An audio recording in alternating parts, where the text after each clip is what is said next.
And she was now, I'm the only remaining The one. only one. I outlived everybody, yeah. You're Which doing I'm glad, yeah. Because I love living. Oh, I really love living. I'm having a wonderful time, even in this, this virus thing, because I love to read. And so I've had a chance to read a lot of books I have here that I bought and kind of skimmed through them. And now I'm starting on page 1 and really reading them, yeah. Got stacks of magazines, which I subscribed to because I wanted to read them. And some have still got the plastic cover. I haven't even opened those. So it's been just great to have so much time to read. Yeah. So I haven't mind staying in. I've been in quarantine since March, I guess it is. Self-quarantine. Yeah. And I'm perfectly content to be home because I can bake and I can talk. My 2 favorite things. Are you Zooming with Chelsea? Repeat? Are you Zooming with Chelsea Karkala? Is she still? Yeah, I haven't lately, but when it starts to get, so I've been walking outside with my neighbors and my children, and so that I sure to get the 30 minutes of exercise in every day. Exercise is so important. And so, like it's been cold, but you dress warm and it's okay. You go for a short walk and then come back if you're cold and then go again. Yeah. So I'm doing really, really good. Yeah. The reason I know about Chelsea is that she has been instructing at the Carlisle and now is doing it by Zoom. But she last year needed a present for her 100th birthday. And so we were trying to help her give her ideas. And then she was on the news talking about your birthday. Yeah. And that's when, that's who she's buying the present for. So yeah, she is really fun. She surprised me on my 100th birthday. And then on my 101st, she came over. Yeah, I like her very much. She is wonderful. And when I can no longer walk outside, I'm going to have her come over for a half hour a day and we'll exercise in my house. Yeah. Yeah. Well, she's Zooming for us. So she's Zooming for all the women at the Carlisle who were in her class and we pay her. Oh, good. So that works nicely. And yeah. So. He is such a nice person. I've liked him from the minute I met her. Yeah.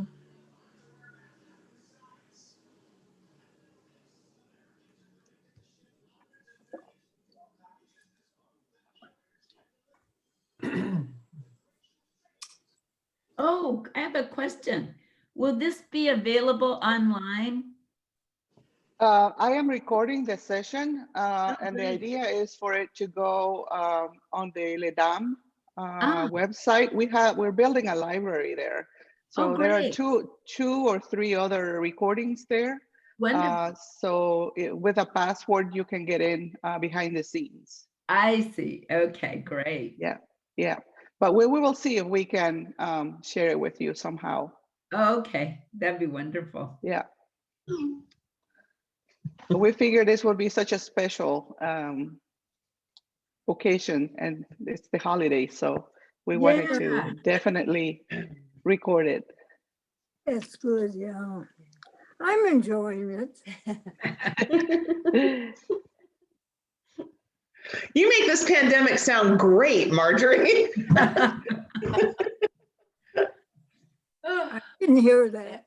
You make this pandemic sound great, Marjorie. I want to quarantine at your house. Yeah, it really hasn't bothered me at all. Yeah, I know it's true. Some people it drives them up a wall, but because I love to read and I like to learn new things all the time, I always want to know more, and so I like that after I've been there, I know more, I'm better informed. Yeah, so all my reading, I read nonfiction instead of fiction. Fiction, well, you're entertained, but I don't feel I have to be entertained. And so what I like is nonfiction books. And then I can, when I finish the book, I'm more wise, I'm smarter, I'm more informed, and I love to keep learning. It's amazing. Like you think you know something.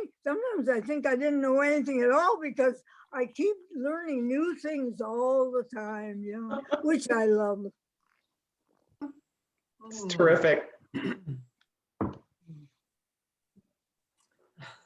really good. So we're waiting for a few more people to join us. It's still Right. early.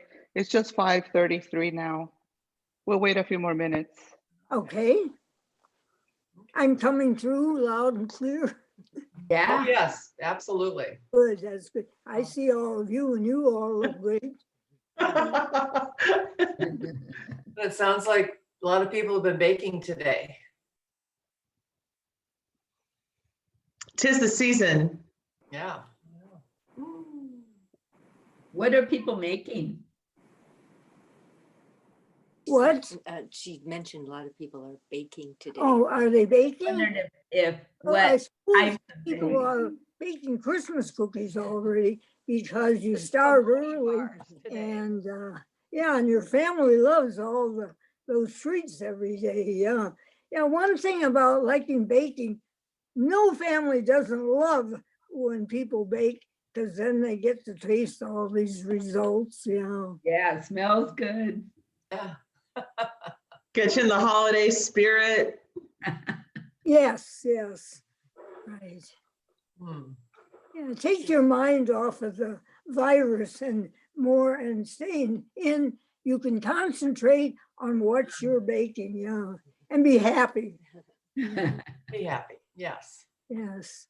Yes. Marjorie, do you have a favorite sugar cookie recipe? I was comparing sugar cookie recipes with a friend yesterday. Well, I do have a sugar cookie in my cookbook, and that was my husband's favorite cookie. And when he'd want a cookie, he would want just a plain sugar cookie, not frosted or anything, just maybe sprinkled with a little sugar. And when I want a cookie, I want it exotic and lots of layers, and yeah. And so he is. It was always safe. There were always plenty because I didn't want any of them, so I just make them for him. Yeah. So there's always a big supply in the freezer. Yeah. That's pretty nice of you. Yeah. What was your what would be your favorite cookie then? Well, I like the richer and the more involved they are. I love those 3-layer bars. And yeah, it has to be, I have to feel like I'm really having dessert because I have very little of it. So when I have it, I want to know that I had a really good treat that I enjoyed. Yeah. So the more decadent it is, the better I like it. Yeah. I like that. You know, Marjorie just mentioned her book, and if anyone doesn't have Blue Ribbon Baking, Yeah. but with Marjorie, it doesn't even say Marjorie Johnson. It's like Cher or Oprah. Yeah, that's right. One name. Marjorie's the Beyonce of baking. Yeah. Down below it says with Marjorie, but yeah. Marjorie, I still remember getting one from you at I think the Home and Garden Show, and you signed it. Oh, yes, I remember. I was in there several years. I loved being at the Home and Garden and talking to people. And then at the time they had it, I demonstrated some recipe.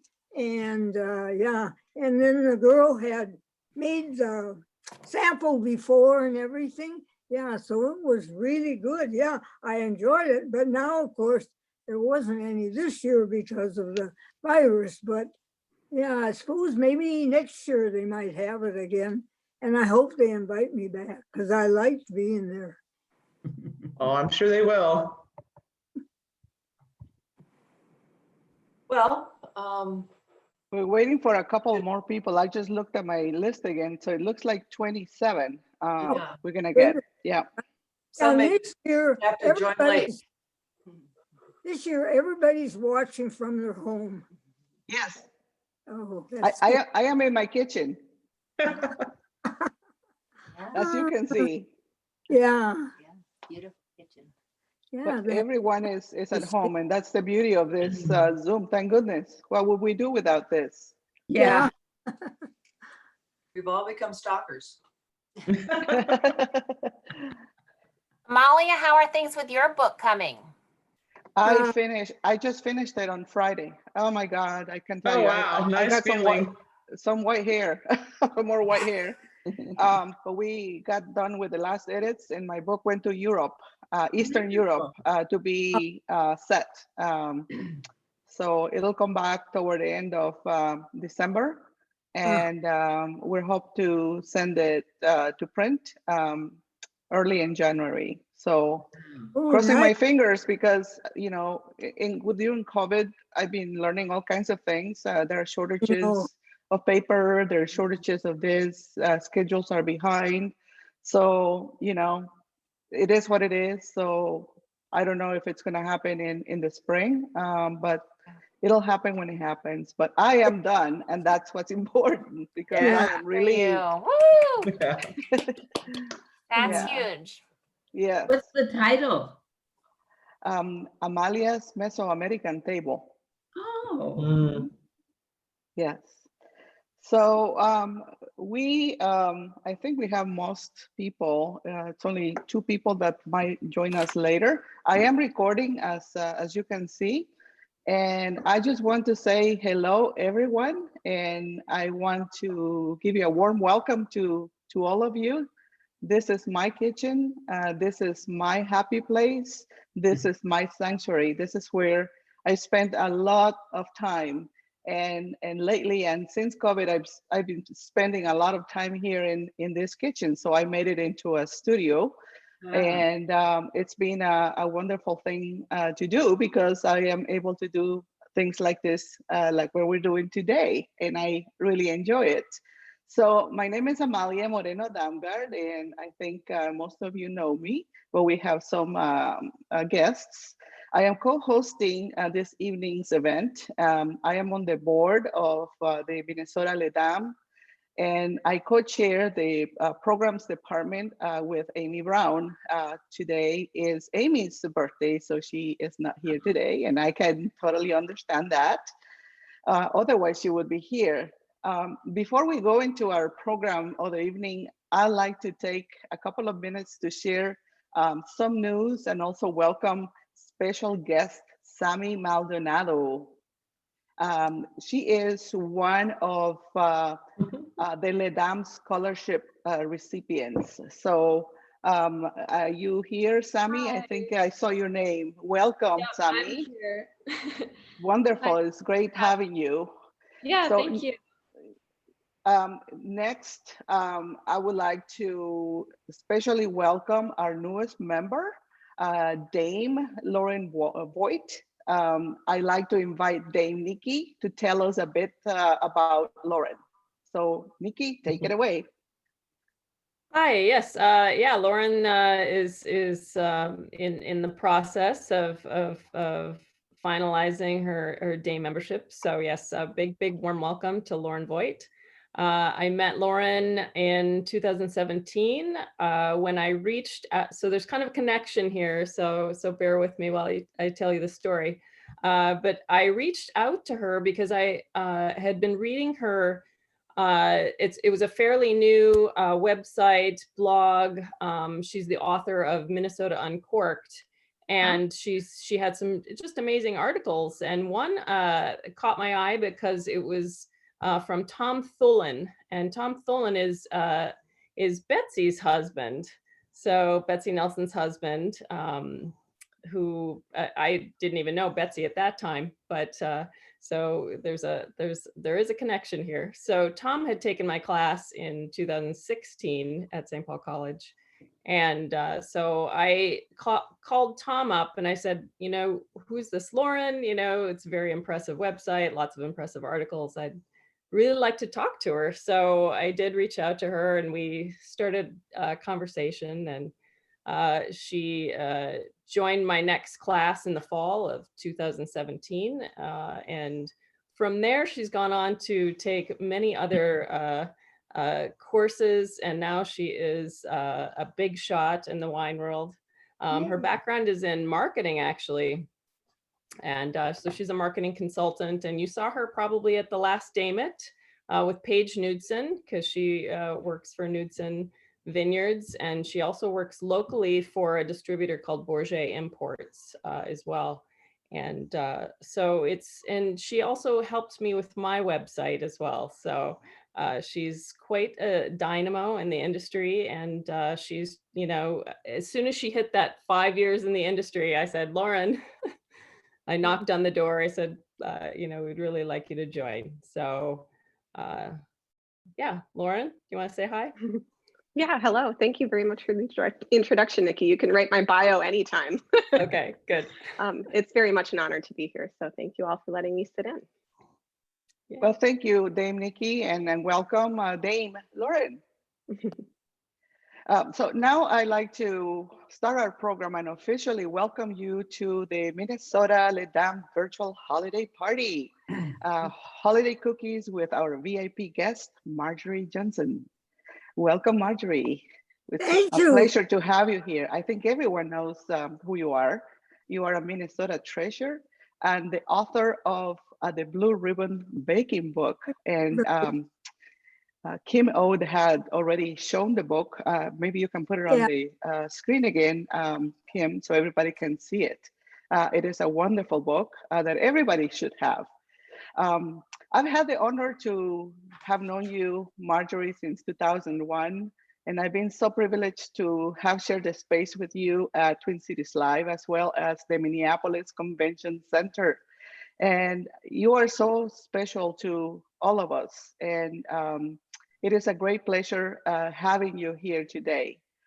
Thank you for agreeing. Inviting me. I love being here. Yes, thank you for agreeing to spend this special holiday time with us. I want also to thank your daughter, Marlene, for helping us, for assisting today. And I also want to give a warm welcome to your son and your niece. Your son, Dr. Steve Johnson, he is an urgent care physician. Doctor, thank you for being with us today. Thank you for what you do, and thank you for taking care of us during this challenging times. And also I want to welcome Jan Bradtree. She is a professor of Japanese studies at Chapel Hill, North Carolina, and I understand that she just recently retired.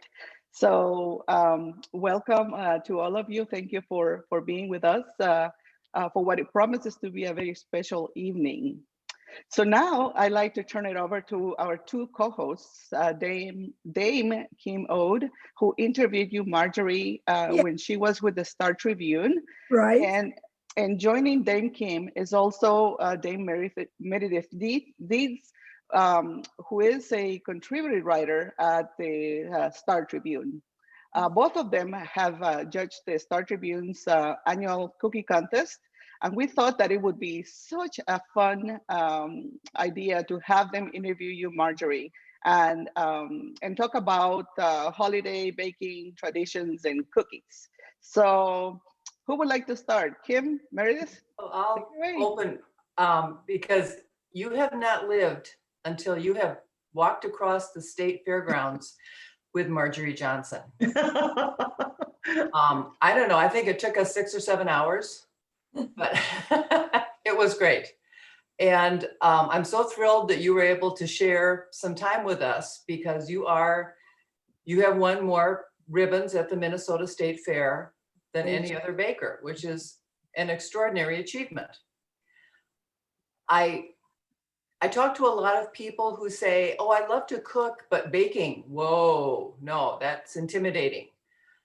And For a beginning baker, do you have any tips or words of encouragement, or why do some people fear baking? How can we start You up? know, they really don't have to fear baking. Start with cookies. I think everybody is good at making cookies and they're easy. And if you finally feel you want to go on to something else, do quick breads. Oh God, there's muffins and scones and coffee cakes that are made with baking powder and all. And so anybody can make those. You don't have to have any special talent to do it. You just follow the directions, yeah. And when I wrote my book, I tried to really tell them what they're supposed to do. And one thing is measure accurately. Every one of my, there's no heaping teaspoons or tablespoons or anything. It's measure and then, yeah, and cut it off. So then every time it'll turn out the same, yeah. Marjorie, do you weigh your ingredients, or do you always just scoop and swipe? Yeah, well, no, I use my set of measuring spoons and yeah, and so like I follow the recipe. And then with flour, I know General Mills had said they scoop it out like this and put it in rather than dig the cup in, because you get a lot more flour. Now, if you know all about baking, when you're doing yeast breads, it's okay. But when you're doing any other things, just scoop it in, then level it off, and you won't have too much flour, and you'll have enough flour. Oh, I'm such a stickler on that accurate measurement. Yeah, because then every time it's going to turn out wonderful. And that's what we all want. Where did you learn to bake, Marjorie? Well, my mother was this wonderful, wonderful baker. And so we really had a great relationship, because I had 4 sisters, but I was the only one who really, really liked the baking. So I was so glad that nobody else, so I didn't have to share the cooking or the baking. And when I was in junior high and we would make something, I'd come home and I'd say to my mother, can I make that too here? And she said, sure. And so, yeah, she let me try so many things. And yeah, and then one time I asked her if I could stay home from church and make the dinner. And she said, yes. First of all, I was surprised that she let me skip church. But second, that she thought that I could bake it. And so, and I didn't think I was doing her any favor at all. I thought, gee, isn't this a wonderful mother? She's going to actually let me make Sunday dinner, yeah. And so, but I had been looking at, watching her and cooking with her so that I knew exactly what to do. So I was able, I know we did a lot of meatloaves. We did a lot of scalloped potatoes and macaroni and cheese from scratch, of course. Yeah, so yeah, I liked all that cooking, and then I liked all the baking too. Yeah. Marjorie, what was the menu that first time that you made dinner for the family? I think I remember once you had the oven on, you were supposed to use it. And so I made a meatloaf, I think, and then scalloped potatoes. And then I also made macaroni and cheese. And then she used to have this cream corn and then put eggs and stuff, and then with crumbs on the top. And I made that, yeah. And so, right, yeah, I filled up the oven, yeah. I bet you did. Did you, well, what did you bake for dessert? There must have been dessert. Oh, I wonder what we had for dessert back then. My mother probably had already made it. Maybe it was a cake that we had made before. We baked a lot of cakes, and so probably had cake. Yeah, we probably had cake. And then we used to do cobblers and a lot of things like that. Yeah. Are there certain baking tools that you just can't do without? Do you use parchment paper?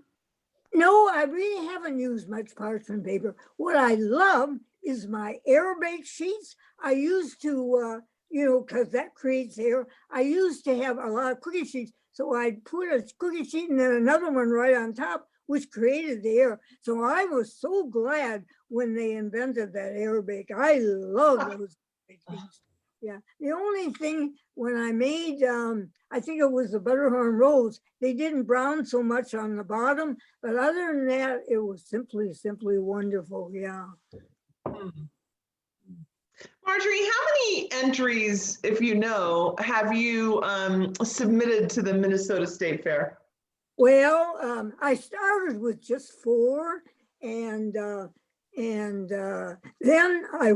I thought I was so surprised that I won a ribbon on the first time. So then that encouraged me. So then I baked probably 10. Then I increased it to 25. And the first thing you know, I was baking 50.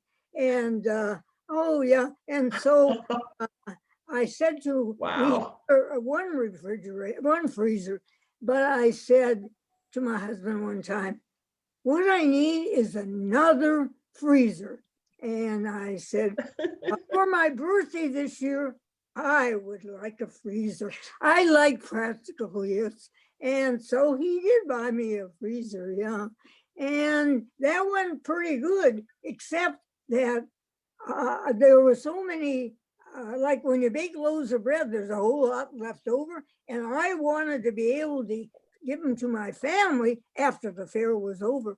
So, yeah, so I asked again, you know what I really think I need? I would like another freezer. And so I had 3 finally when it was like about 100 things to enter. Even though I used all the things, those loaves of bread take so much room. And then also those canisters that I freeze everything in. Yeah, so, and somehow after the fair, it's probably not as well organized and it got probably more spread out, but I do use them. Yes, I use those freezers. Yeah. And then I keep all my nuts in the freezer and I eat nuts like there's no tomorrow. I love nuts and they're so healthy for you. I'm glad about that. And seeds. Yeah. Yeah. I like every kind of nuts, almonds and walnuts. And then walnuts have some of the omega-3, but to get my omega-3, I have salmon twice a week and I like salmon and I don't like fish usually. And one time someone was coming over for dinner and I said, I'll give you salmon. He said, but I don't like fish taste. Yeah, I said, Stephen, this does not taste like fish. And so I gave it to him and he was surprised. He said, no. And see, it doesn't have a fishy flavor. It just has a good salmon flavor. Yeah.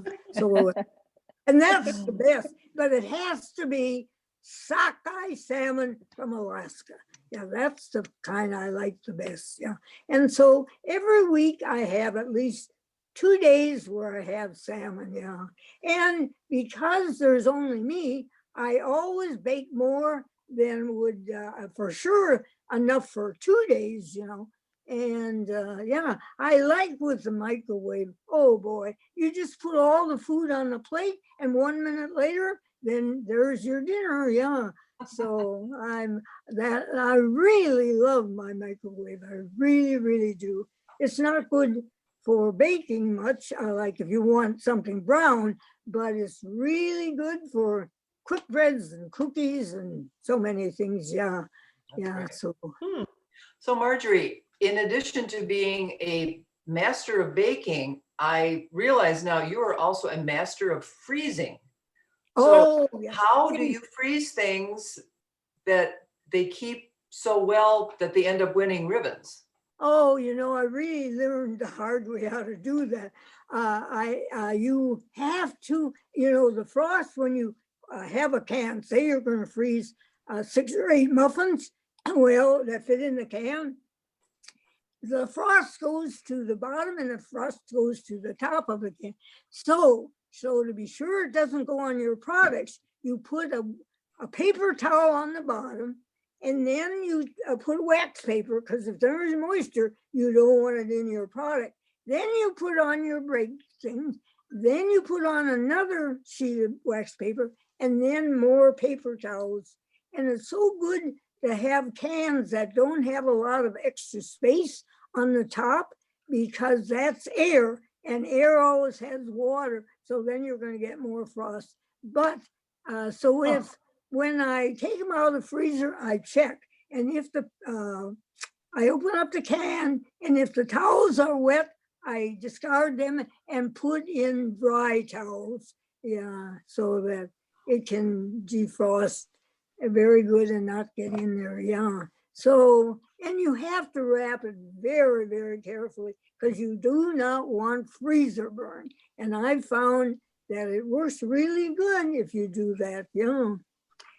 And Good tip. and I would go to these garage sales and pick up cans, So boy, I had a basement full of cans, and I would buy, let's see, there were some that were just this, that was great for cookies, about an inch.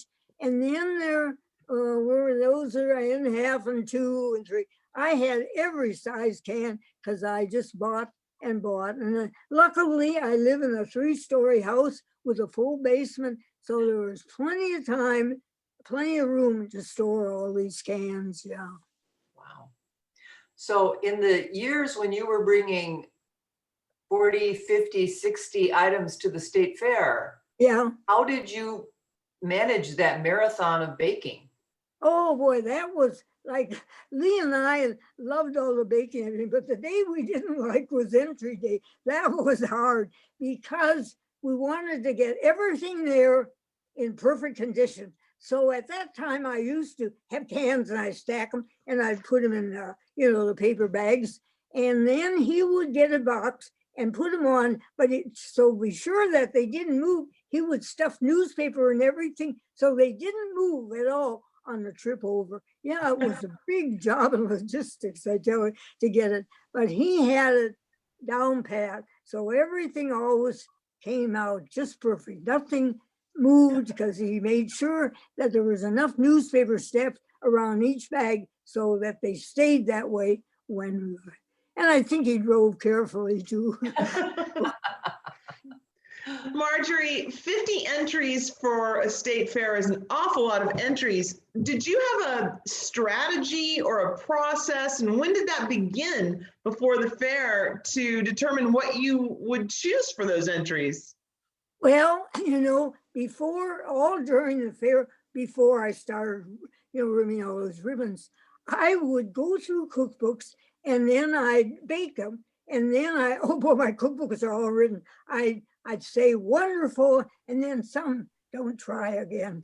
I tried to find the best recipe, and then I would put that in the margin that this one might be okay. But yeah, and it's really that practice. Isn't there a slogan, practice makes perfect? I think anybody who's starting, practice, practice, practice, and you're going to be great. Yeah, you're going to have success every time. Is there something that you just find a particular joy in making? I mean, what do you just, I'd love to make? I especially like coffee cakes, both baking powder coffee cakes and yeast coffee cakes. And baking powder coffee cakes are real easy to make.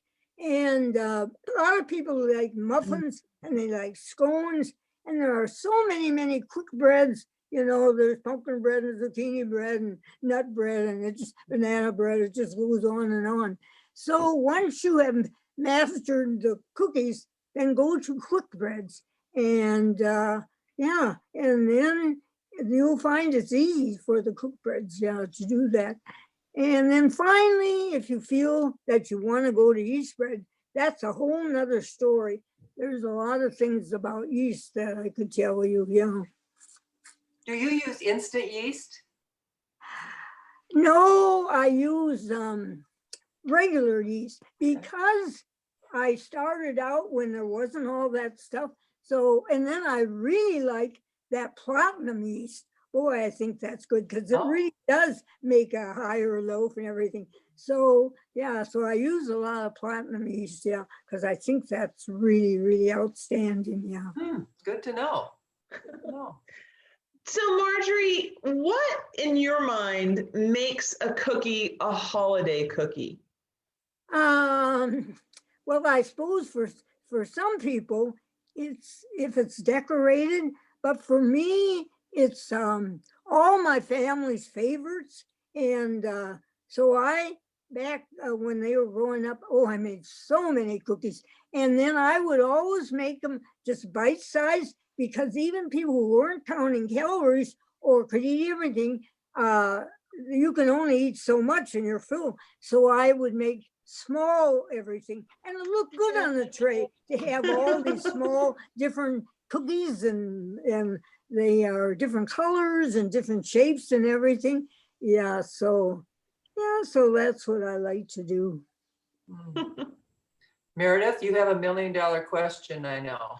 Oh, I do have $1 million question, especially this year. All right, Marjorie, this all comes down to you. Is a bar an actual cookie? Oh. Is a bar an actual cookie? Repeat that question again, wasn't you? I know, I built it up so much. So do you think a bar cookie is a cookie? So I can, cookies are cookies, but to me, bar cookies are cookies too. They're all just cookies. Yeah?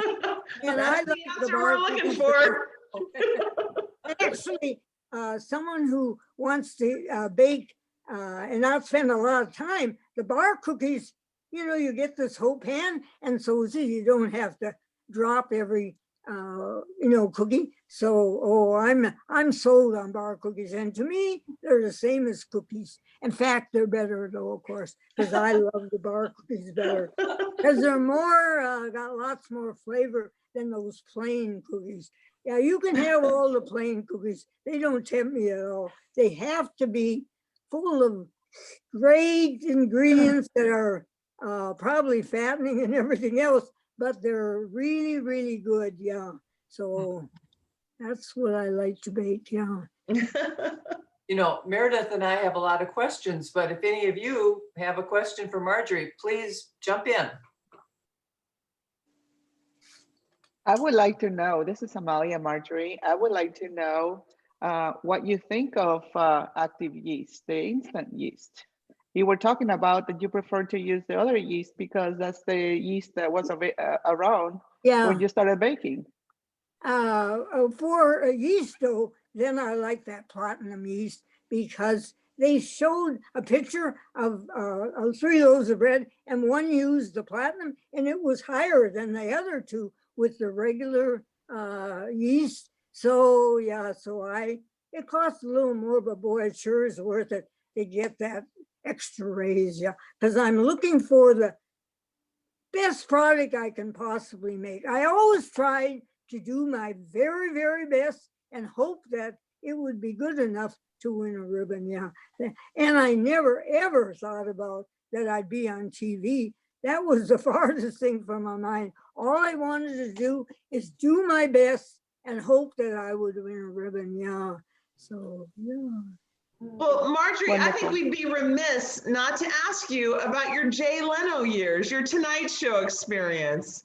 Can you talk a little bit about that, how you got involved in that and what you experienced throughout that time? Yeah, when I got on national TV for the first time with Rosie, I was 77 years and I was so surprised. And she liked me. And her comedy writer said to me, what you have is a TV personality. So I was so glad that whatever it is, I had it because I really liked being on TV. I thought it was fun. People said, well, aren't you scared? And I said, no, because I'm having such a wonderful time. There's nothing to be scared about. Yeah, so The one thing I am is a very, very happy person. I've always been a happy person, and I continue to want to be a happy person. Yeah.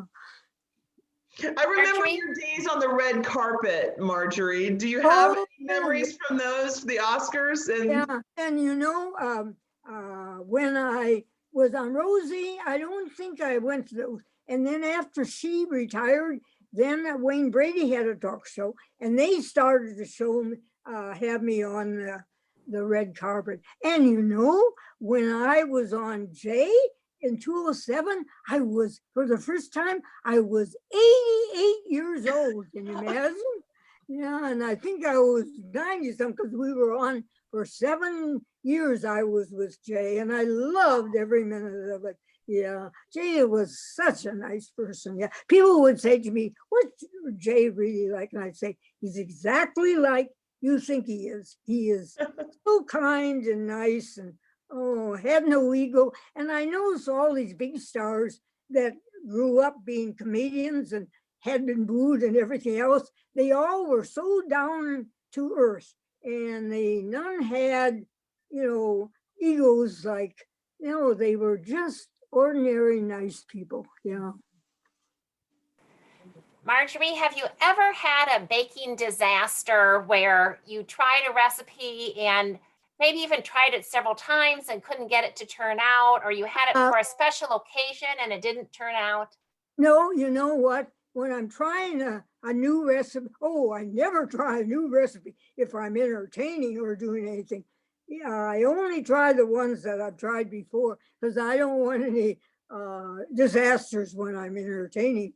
And yeah, and so I think because I practice so much that slogan, maybe I already told you, the slogan "practice makes perfect," and it really, really does. So I would say anybody who thinks that they need practice, just practice, practice, practice, and you will get perfect. And what I did when I practiced, I would have a sheet of paper, and I even gave the shelf, like my oven had 5 shells that I could put on. And so then I would say what number it was. And like for baking, I baked 1 sheet of cookie at a time. And that was on, I think, about 3 down from the top. And that was kind of in the middle. And then after it baked half the time, then I reached in and turned the cookie sheet so that if your oven had hot spots, then it would brown equally all around. Yeah. Yeah. How old were you when you submitted your first recipe to the state fair? I think I was in my 60s by then, or toward the very end of my 50s, and then in my 60s and 70s is when yeah, so it's not too old, not too late. You could start it every time. Yeah, because that's the way I feel. When you get older, you just get better. And when you get each year, you grow smarter and you know more. And so, yeah, there's nothing. People think when they get 60, oh, life's going to be down here. Not for me. The life is just beginning. And yeah, so I think I was 97, 90 some when I stopped with Jay, because I was 88 when we started in 2007, and then I was on for 7 years. So whatever that is what I was. Yeah.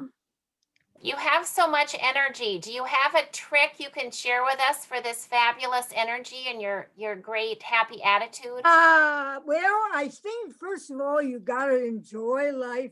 Yeah. And think of life as being wonderful, and age has nothing to do with it. So you're a little older, you're just smarter or wiser. That's all. And so many people think, oh, I'm 60, everything's going to be downhill. It isn't. Well, it is for some people because that's the way they talk. But I think every year that's coming is going to be better than the year before. Yeah, so I keep loving life, and oh boy, I love living. And I like, one of the books I really like is, there's a psychologist who wrote a brain book, and it's called Super Brain. And he's trying to really find a cure for Alzheimer's. And yeah, and so he says You know, I always, every morning when I got up, I would say to myself, and I thought it was telling me, today is going to be a wonderful day. And then at the end of the day it was. And I said to people, I don't know how it happens, but that's exactly right. Well, then when I read his brain book, what I was doing, instead of telling myself, I was telling my brain, you tell your brain what you want it to do. The brain doesn't tell you anything. You tell the brain. So if you want a great day, think in the morning when you wake up, this is going to be a great day. And I expect everything to turn out right. And then it will, yeah, because you've told your brain, but of course you have to do good health habits, you know, eat right and exercise, get your sleep and that sort of thing. But if you do that, and you can't fill up on junk food, that's no good. So yeah, and then everything will go fine. And at the end of the day, you'll think, oh boy, did I have a wonderful day today. Yeah. And you're looking forward for another one, repeat the next day. Yeah. Marjorie, are there certain cookbooks or authors or other bakers that you admire? Let me see. Well, I started out with General Mills cookbook. That was, I know, Better Homes and Garden was the first cookbook my mother bought me. And then I bought the General Mills picture cookbook way back in the 50s. And then I remember when I was dating Lee, he gave me The Joy of Cooking, which I liked. It was by Ramba or somebody. And yeah, so I like those old fashioned cookbooks. They really, yeah, told you how to do things. Yeah. So I really like that. Marjorie, are you still baking these days? Are you doing a lot of baking for the holidays? Well, what I'm doing is making my candy cane cookies because my grandchildren, the two that are in Minnesota that we all see at Christmas time, their favorite is those candy cane cookies. And so I finally got them done the other day and I froze them. And then they're going to be for Christmas. Yeah. You want to see what they look like? This is what they look like finally. Yeah. Ah, nice.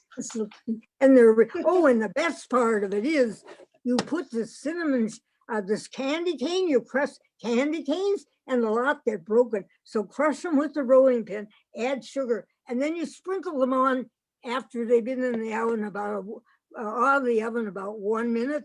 And oh boy, that, and then it adheres, and ooh, that peppermint candy is so good on them. Yeah, that's what makes them so, so good. Yeah. So here I see, this is what I had left over. Yeah. And when you sprinkle the cookies, have a tray underneath, and so that, because so much of it's going to go through the wire rack, so then you scrape it together and put it by a spoon and then put it back in the jar and then sprinkle again. Yeah. We don't waste anything, yeah, because a lot of it will fall through the cracks on the wire rack, you know. So be sure to have a nice clean rack underneath to get all the excess sugar. Yeah. So Well, we have we're asked lucky. you. Yeah, go ahead. Oh, okay. I was just going to say, I think we're so lucky to have Steve and Jan and Marlene here. I'd love to know what your favorite cookies were that your mom made when you were growing up for the holidays. Well, you know, I don't remember anything special. I loved everything my mother made. And yeah, I don't remember anything special actually that she made. I imagine she made the rolled sugar cookies, which wasn't my favorite. And I hope that we had bar cookies. I know my mother and I baked a lot of cakes and of course chocolate cake, because that was my favorite. Yeah. So Marjorie, I bet Steve might have a favorite, and Jan and Marlene. Steve, can you tell us what you loved? Yeah. I'm like the Christmas orange Christmas tree. Oh, it's actually yeah. in our cookbook. Yeah, I'll eat the whole thing when I get one. Yeah. Oh, yeah. In North Carolina. Paper, Oh, sorry, you know, Evelyn. you make this yeast dough, and I have to make them every Christmas. And then you take these strips of dough and then yeast dough, then dip them in butter and then sprinkle them with orange sugar. You mix orange zest with the sugar and you sprinkle it all over and you bake them. And oh boy, one time I sent one home. He had been in a doctor's meeting, and when he stopped by before he went home, I said, oh, I just baked this. And so then the next day I said to Linda, how did you like the coffee cake? She said, I didn't even get to taste it. Stephen ate the whole thing before I got up in the morning. So I said, well, I'll bake one just for you. And I said, the next time, and I'll tell him he can't eat this, it's for you to have. Yeah. I can say in North Carolina, we bake from Aunt Margie's cookbook, and the ginger snap cookies are the big favorite. Oh, yeah. That's the one everybody seems to like. And I think it was Helen Mirren's favorite too. So we're in very dramatic company. That's a really big name to drop. Gosh, when I was 8 years old, I grew up in California. My mom and us would come to visit in Minnesota in the summer. And I was only about 8 years old. And Aunt Margie had made a coffee cake or a Danish. And I didn't even know what those were. And so, oh, here, try this. And I go, oh my gosh, that is the best thing I've had in my 8 years of life. It was wonderful. It had raspberries, it was something in the middle. And you know, now I'm almost 70, but I've never had a coffee cake like that. It was all over at 8 years old. That's good. I'm glad you have that nice memory. Yeah, it was great. And I'm Marjorie's daughter, Marlene. I was here to help her with the Zoom, but my favorite cookies are her cream wafers. So, and when we were little, she used to make them with chocolate inside. And so I called them hamburger cookies. Oh, yeah. You know what?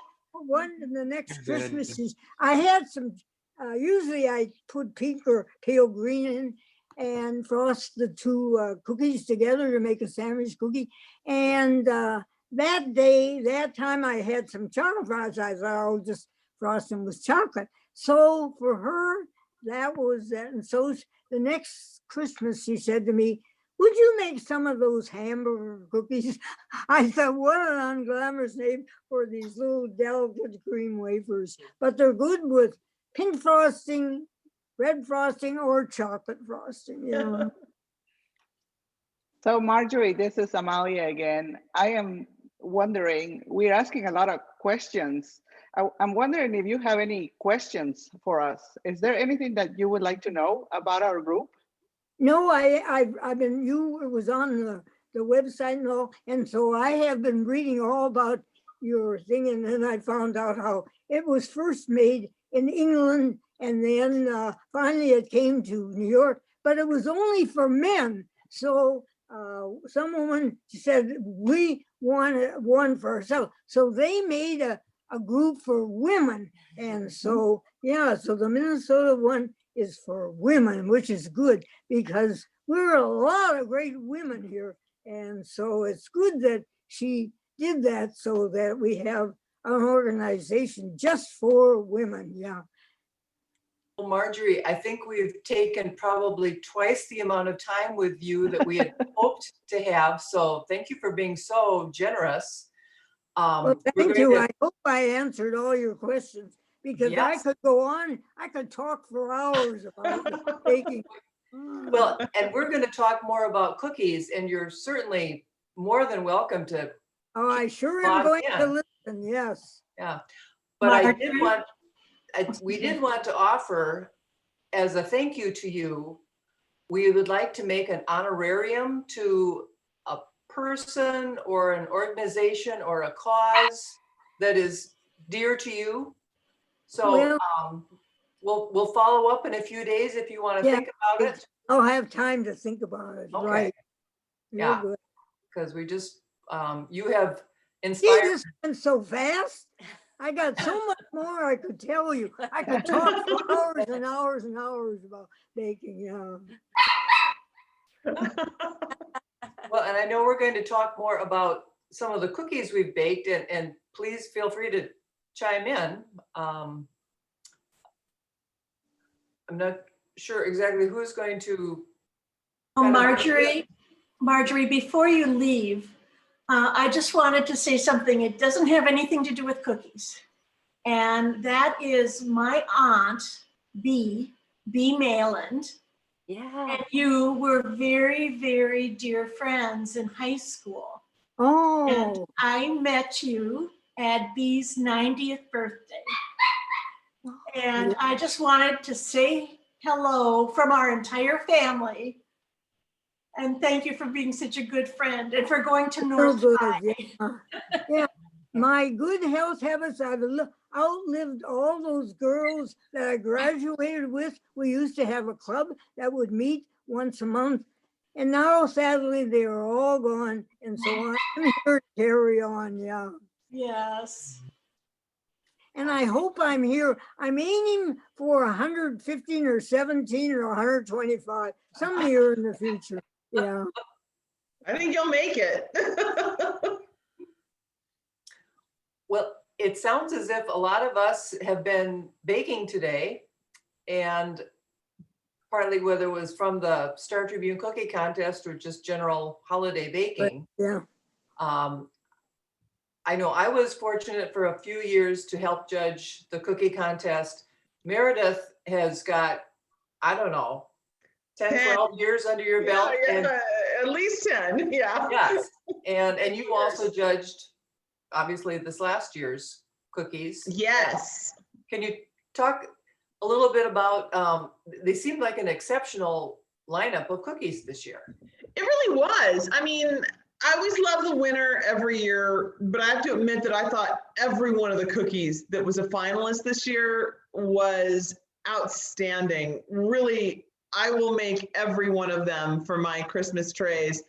The winner was the Spumani squares. So Marjorie, we had a bar cookie win our cookie contest this year at the Star Tribune. And it's delicious. It's kind of got a cookie base and fruits and nuts and a honey glaze on top. And it's really kind of reminiscent of Spumani ice cream. I think she, Joanne, who won, or who was a baker, got the inspiration from Sebastian Joe's Spumani ice cream. Anyways, it sounds like something I would like. I think you should bake them. They're so good. Honestly, I'm not a huge dried fruit lover, but this was so good that I will make it. I think that's going to become a favorite. But yeah, everything this year was great, and I don't always say that, you know. I mean, sometimes I love some better than others, but there's one this year that isn't outstanding. I think everyone was just. We had 100 more entries than we typically get on average this year. Everybody was baking hard this year. And we've been in our kitchens, as you know, if we're not reading our books, Marjorie, we're baking our cookies. And so I think that's really, it just equated to a very high quality group of finalists. They had a lot to narrow down from. Good. Yeah. I'll be interested to see what they are and bakes are the ones that I would like. Yeah. I think I saw on Facebook today, someone was making the Spumoni cookies. I'm curious how they turned out. Oh my gosh. They didn't really use. I made them. Was that Audrey? I made them. Really? My grandsons. I put them to work. I mean, it's a lot of ingredients and a lot of chopping, but I've got one grandson who loves to chop and another one who loves to mix everything together. So, and I'm sort of the technician, I clean up, but they're delicious. I actually would make them again. They're really good. I highly recommend. Oh, good. Good. Oh, good. Yeah. I baked really hard. Did you buy them? Are those the Lunds and Byerly's? I bought them at Lunds. Yes. They made them. They said that they're exactly the same as the ones in the paper. So this, well, Rush City Bakery. Oh boy, that looks good. Ooh. They got all kinds of stuff on there. Yeah. It's a good. it's a good cookie. It is. One is enough to keep you going for a day, but it is a delicious cookie. And I think Rush City Bakery, it was such a great thing this year. They stepped up to make the winner, which was the Spumani cookie, and they sell it at Lunds and Byerly's, which is just wonderful. So we haven't done that before, and I was so thrilled that worked out this year. That's good. Yeah, wonderful. So if you don't want to make them, do as Robin did. Go to Lunds and Byerly's, just buy them. I will do that. I will do that. Yeah. Were there some unusual ingredients this year, Meredith? I had never heard of this cookie cream. I'm sorry, say again? Oh, the unusual ingredients this year in some of the cookies? Well, I mean, there's always something unusual. Like we've had years, and Kim, you know this from your years. The year of the kale cookie. There's always like the bacon cookie or the kale cookie. Were you there the year of the kale cookie? Yes. That was the year we realized kale should never be in a cookie. There's always something. I know that Rick this year actually that they had submissions with CBD oil in it. So it's like, wow. I don't think any of them made it to the end, but I think it's a trend that is, you know, every year there's a trend. One year we had I'm trying to remember. We've had some strange ingredients for sure, but also ingredients that aren't necessarily strange, but you don't think about in cookies. And this year we had one that's blue cheese.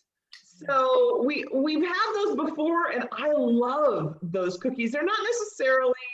They would find themselves comfortable, Nikki, on a cheese platter and a wine tasting, and so. This year, there's a fig and blue cheese cookie. It's a spiral cookie. It's delicious. I really loved this cookie. And it was inspired by New Scenic Cafe up in Duluth. They do a fig and blue cheese dish that this baker found inspiring. And she tried, you know, and they tried to make it into a cookie and very successfully did that. And so there's been a few years where I have really been loving the blue cheese cookie. Interesting, yeah. Marjorie, have you ever put blue cheese in a cookie? Repeat? Have you ever put blue cheese in a cookie? No, I don't think so.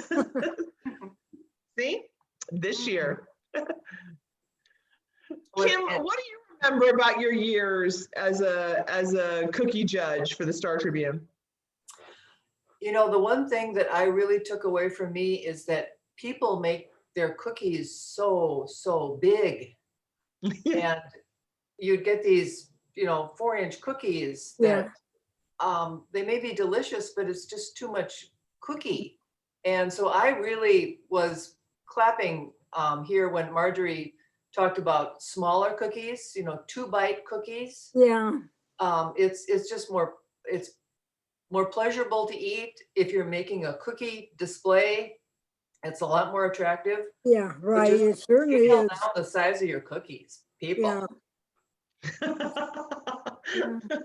Good. It makes the tray look so pretty with all those little cookies. Yeah. And I also got really tired of sandwich cookies, but I am really intrigued with this. Like I said, I had not heard of this Biscoff cookie butter. Yeah, I think you can get it at Trader Joe's, right? Cookie butter. Well, and Andy, you made those, right? You're muted. Yes, I'm unmuted. Yes, I made them yesterday. How'd they turn out? I really like them. The cookie itself is buttery and cinnamony and delicious. The butter doesn't get real firm because of the fat, and it's like a peanut butter almost. So it has a good flavor. It's cinnamony and sort of nutty, but I just ate one when I came and sat down here, and the cookies kind of slide. Do you know what I mean with the butter cookie? And there's a ton of filling. I had a lot of extra filling. For those of you that aren't familiar with cookie butter, if you've ever been on a Delta flight, and I know all of us Minneapolis folks have been, you've gotten those snacks, those Delta cookies. They have those same spices, so it's a similar flavor profile as the cookie butter, and it's, there's nothing wrong with that. I mean, who thought of making cookie into a butter? Whoever that was genius. Two of my favorite things. That reminds me, I wanted to ask Marjorie do you always bake with unsalted butter, or does that? No, I really, whatever I happen to have, and I really like the salted butter for my buttercream frosting because it has a little, so it turns out just the way I want it, so I don't have to add any salt. So yeah, and I think I do have both in the freezer, in my refrigerator, and then I buy extra when it's on sale and freeze the butter until I need it. Yeah. So. Is there a brand, Marjorie, a brand of butter you like to cook with best? What? Repeat? Is there a brand of butter that you like to use? Well, no, I want to make sure that it's AA butter because that's the best. Don't cook with A butter. It has to be AA because then it's the best butter out. Yeah. Because they got regulations. So if you got AA on the package, you had to follow those directions. So all AA butter is the same. Yeah. Got it. So Kim, when I first started to judge many years ago, the Star Tribune Cookie Contest, the recipes were all divvied out to the Star Tribune staff and others like me. And do you remember those days? And can you talk a little about that? It really was kind of a fascinating evolution that it's gone through, because I sat near Rick Nelson, who is kind of the godfather of the cookie contest, and he would make a call for entries, and by the time the deadline, he had several hundred cookie recipes, handwritten, printed out, whatever, and then he would do an initial sort, and he was always looking. He would specifically say, people, don't send us your spritz cookies, or we all know spritz cookies. I'm looking for something new, different, imaginative, inventive.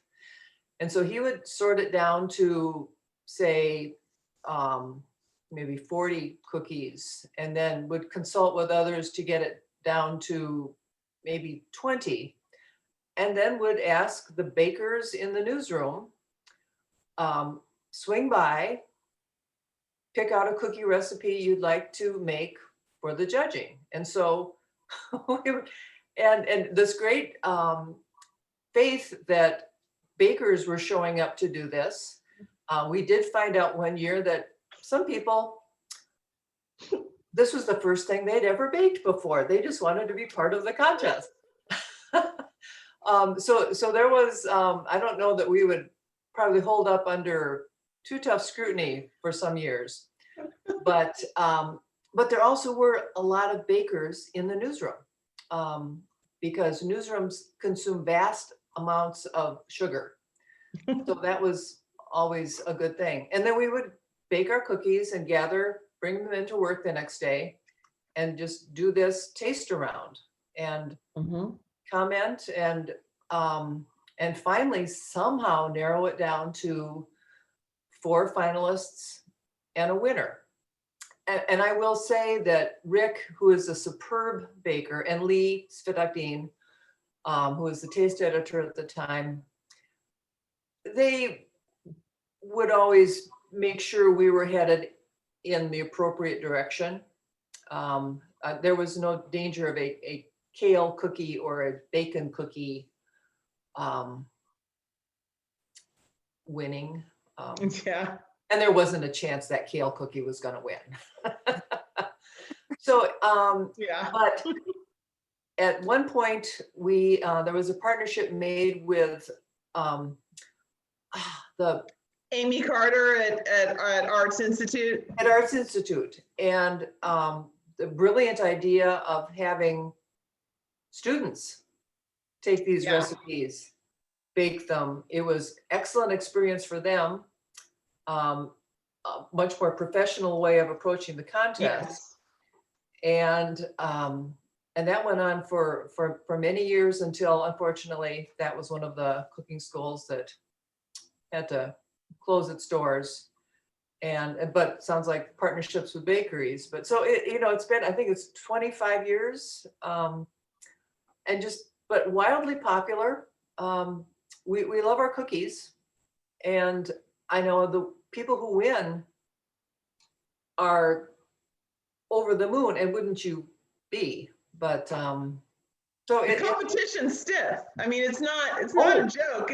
These are people that are really serious about it. And Marjorie knows how blue ribbon, bakers are. They're serious, and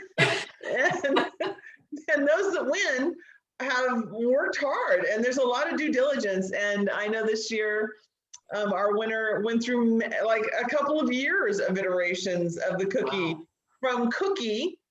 From an actual cookie with those flavors to a bar cookie, and it took several times. So it is a big deal. But my very first year with judging was still when the staff was making the cookies, and I remember I made one too.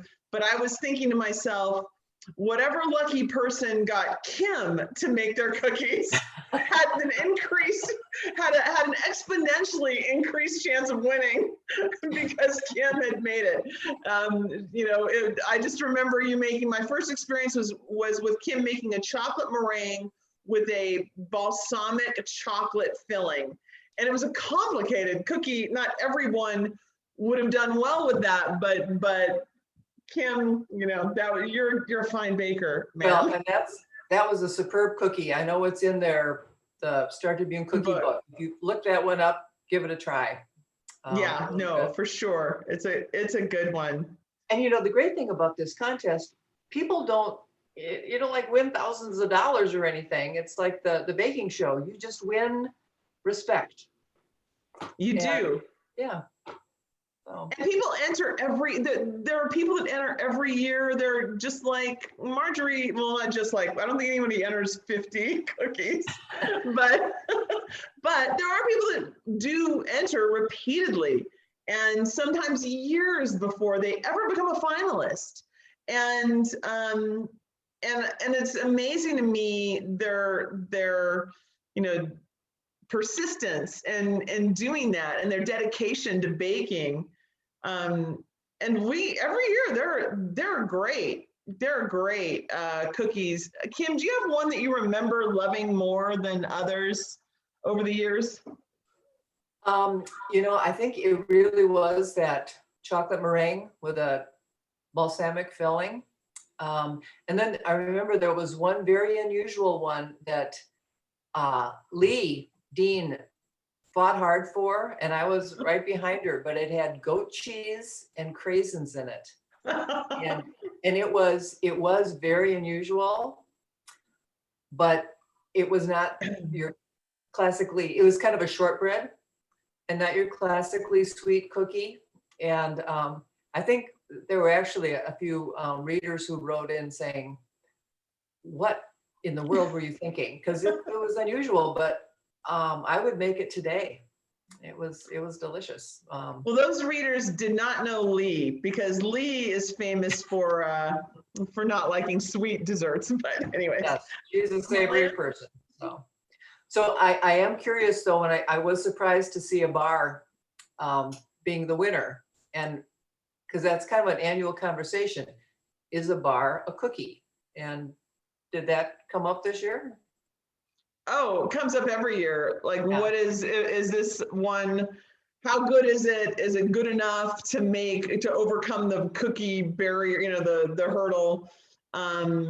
Yeah, it is. But I think what we've come down to is, unless it's a brownie, which is not a bar, not a cookie, a brownie's not a cookie. Unless it's a brownie or a blondie, a bar is a cookie, and we go with that. So You know, this one was so outstanding. We keep in mind that cookies, you know, the bar cookies are cut and maybe that makes them feel sometimes to be simplistic or not challenging enough or not holiday-like enough for some. But we've had a handful of bar cookies win over the years. The almond triangle ones, those are a perennial favorite.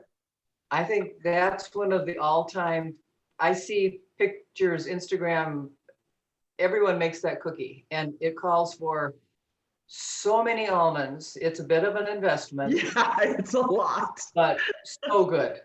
So good. We all loved that one. The one that was a finalist that we all thought, I don't know, was the Kit Kat bar. Do you remember that, Kim?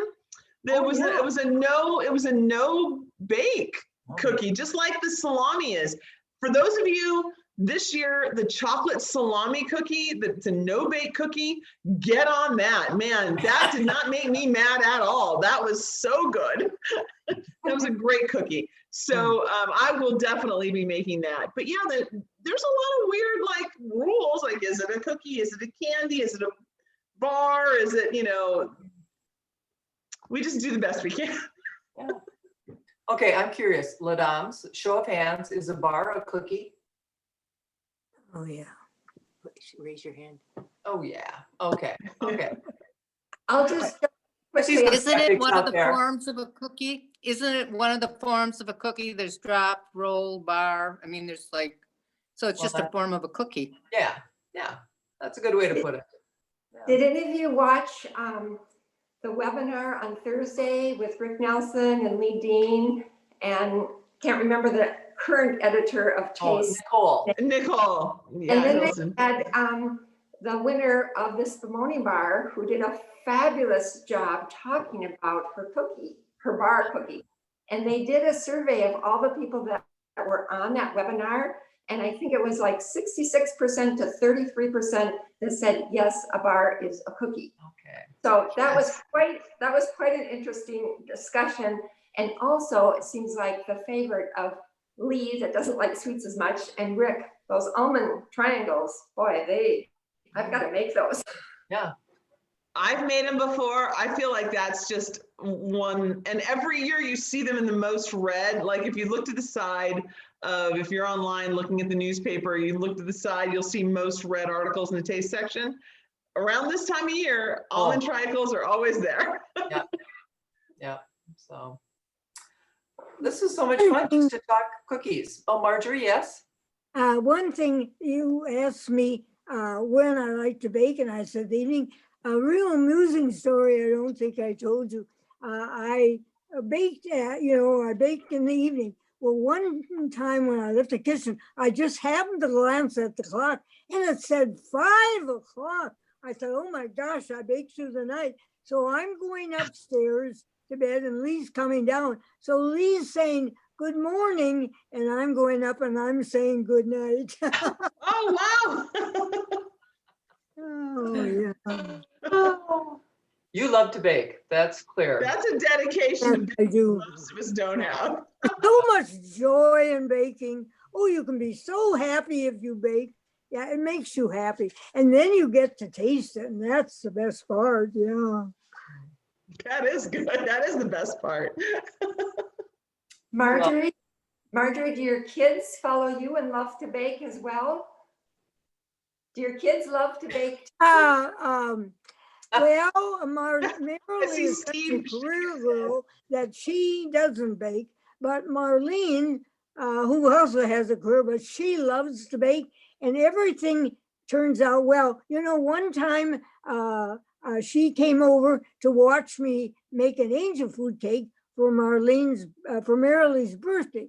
So about a week or two later, she comes over with an angel food cake. I said, Marlene, this is as good as I make.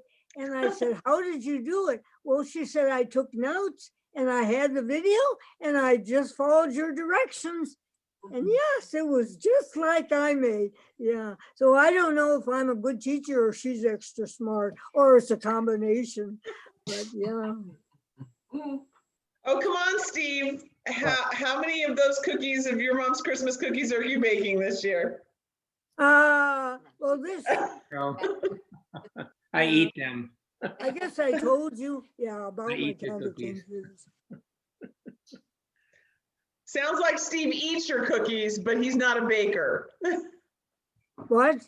I said, it sounds like your son Steve eats your cookies, but he's Oh, not. yeah, right. Oh, my children are, and my husband was too. They were real fans of eating anything. Yeah. So, and I would often say to Lee when we were going to decide which ones we're going to enter, I'd say, okay, now do you think these 6 cookies are better, or do you think these look better? And maybe one was a little browner or bigger or something. And so, yeah, it was so hard deciding on that last day because we had so little time.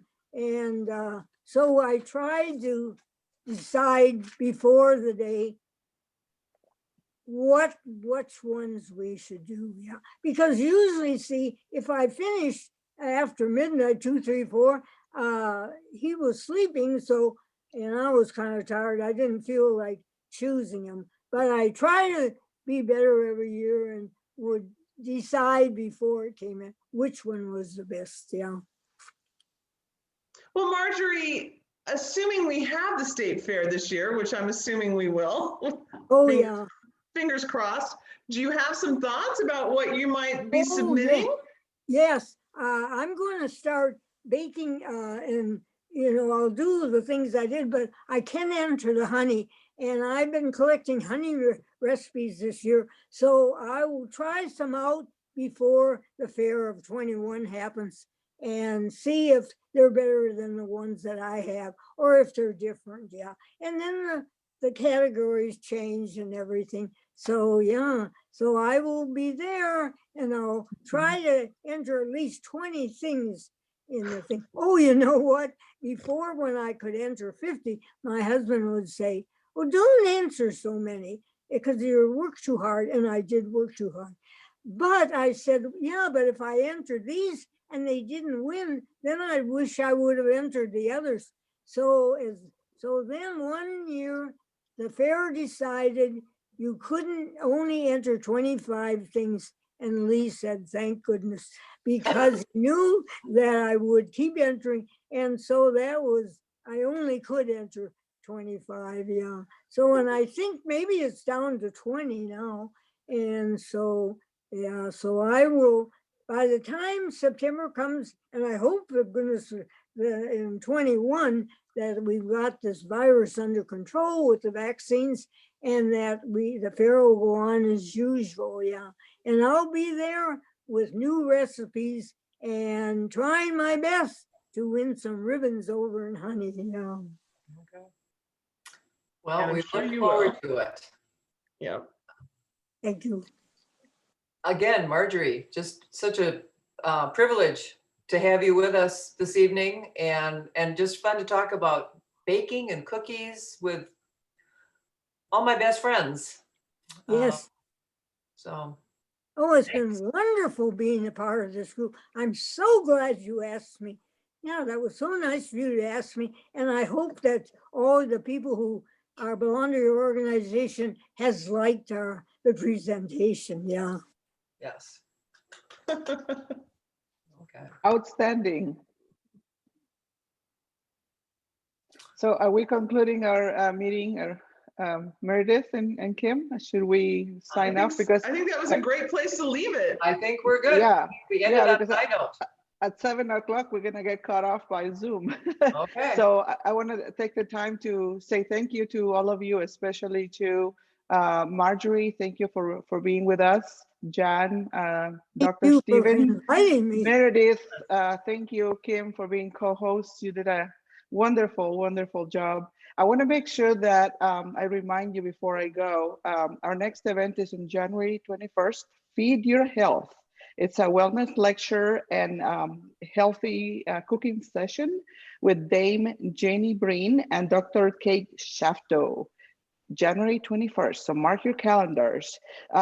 February February 11th, we will have a Le Dame program and fundraiser, Celebrate Mardi Gras with Chef Arlene Coco. That should be a fun one.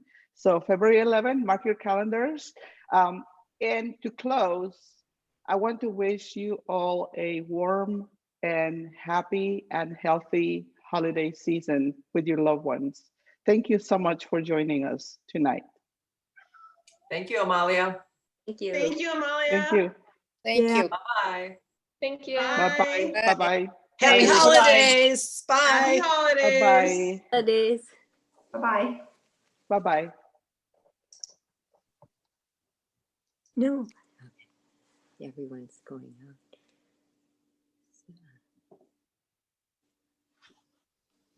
Thank you, Marjorie. That was wonderful. Thank you.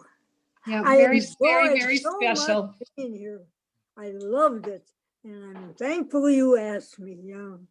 Well, we Anytime. love you too. Good. Good. I think we're done then, Mom.